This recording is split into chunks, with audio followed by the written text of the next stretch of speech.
Où des étoiles sont-elles produites?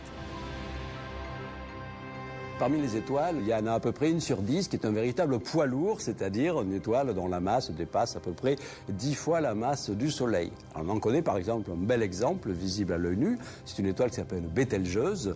Alors c'est devenu ce qu'on appelle cette fois-ci une super géante rouge. Et si on mettait Bételgeuse à la place du Soleil, elle s'étendrait jusqu'à pratiquement à l'orbite de Jupiter. Des collègues de l'Observatoire de Paris ont observé des sortes de panaches de gaz qui s'échappent de Bételgeuse et qui ont la taille pratiquement de tout le système solaire. Donc ça veut dire que c'est une étoile qui est plus en très bonne santé, c'est une sorte de bombe à retardement. Il va y avoir tout un flot de réactions nucléaires qui va fabriquer successivement les éléments, le magnésium, l'aluminium, le silicium, etc., jusqu'au fer. Et là, il va se passer une véritable catastrophe dans l'étoile. Le cœur de fer va subitement s'effondrer sur lui-même en une fraction de seconde. Qu'est-ce qu'il va former? Eh bien, il va former un deuxième type de cadavre stellaire beaucoup plus concentré qu'une naine blanche. On appelle ça une étoile à neutrons. C'est une étoile incroyablement compacte, qui a à peu près 10 à 15 km de rayon seulement, mais la masse d'une étoile. C'est donc à peu près la masse d'une montagne rassemblée dans un dé à coudre. Alors imaginez, ça veut dire que cette fois-ci, un dé à coudre d'une étoile à neutrons pèserait entre 100 millions et 1 milliard de tonnes. Les étoiles à neutrons sont si petites qu'il est impossible de les photographier directement. Mais elles trahissent leur présence en émettant des pulsations très régulières qui ont attiré l'attention des astronomes. Parce qu'une étoile à neutrons tourne très rapidement sur elle-même. Au-dessus des pôles magnétiques, il y a des phénomènes particuliers d'émission de rayonnement sous la forme de 2 faisceaux, un petit peu comme les faisceaux d'un phare. Et comme l'étoile tourne, on détecte un signal radio, une sorte d'impulsion qui signale en fait le passage du faisceau. Et donc on a une sorte de véritable toupie magnétique qui tourne dans l'espace.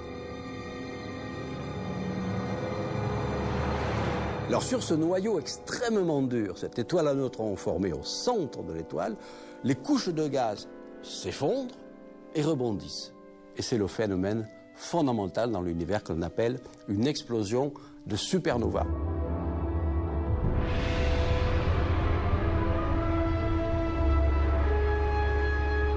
L'enveloppe gazeuse de l'étoile va être projetée dans l'espace, déchiquetée par une gigantesque explosion cosmique qui va libérer une énergie phénoménale. Autant d'énergie que le Soleil pendant 10 milliards d'années. Dans notre galaxie, on a un superbe exemple d'explosion de supernova. Cela s'appelle la nébuleuse du Crabe. En fait, c'est le vestige d'une explosion qui a été vue pour la première fois par un astronome chinois en l'an 1054.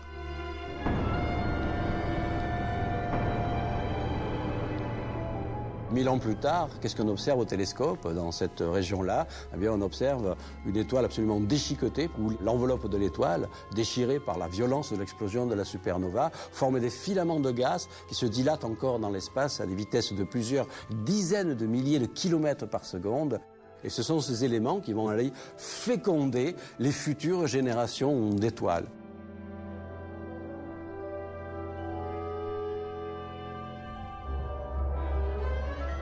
Une seule étoile peut projeter dans l'espace une masse de fer équivalente à 20 000 fois celle de la Terre. Et une partie de ce métal se retrouve à un endroit surprenant, dans notre propre corps.